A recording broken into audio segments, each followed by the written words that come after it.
Alors, je propose ce qu'on appelle en coaching ou en psychologie de la supervision, qui n'a rien à voir avec la supervision de manager. C'est en fait pour toutes les personnes qui sont dans la relation d'aide, donc ça peut être évidemment des thérapeutes, des psychologues, mais pourquoi pas des médecins ou des kinésies, etc. Ça permet de voir dans quelle mesure on est pris ou pas dans l'histoire de la personne qu'on rencontre, parce que tout est toujours à l'œuvre, les neurones miroirs, les corps se synchronisent, maintenant on le sait avec les études cliniques qui ont été faites.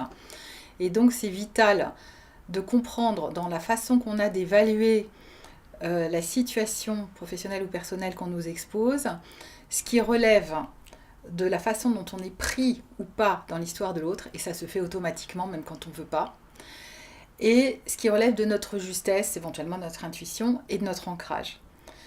Donc quand on est pris, en fait, on ne le sait pas toujours. Par contre, on va le sentir. Moi, je le sens dans ma vie parce que je ne vais plus être tout à fait connectée à ma joie de vivre intrinsèque. Et là, c'est le moment de se dire, oula, on est peut-être pollué, entre guillemets, par des mémoires de quelqu'un d'autre. Alors ça peut être des mémoires de personnes qu'on côtoie dans notre environnement personnel, ça peut être aussi dans notre environnement professionnel.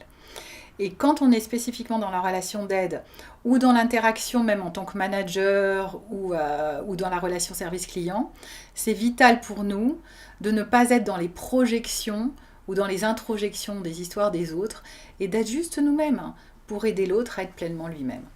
Alors cette supervision peut se faire en face à face, en individuel ou en groupe. Je vous invite à aller voir l'agenda pour trouver des dates.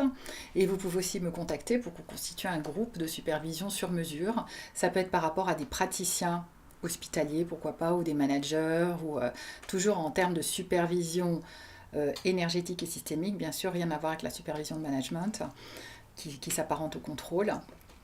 Et l'objectif, c'est d'être pleinement vous-même, en conscience et en confiance.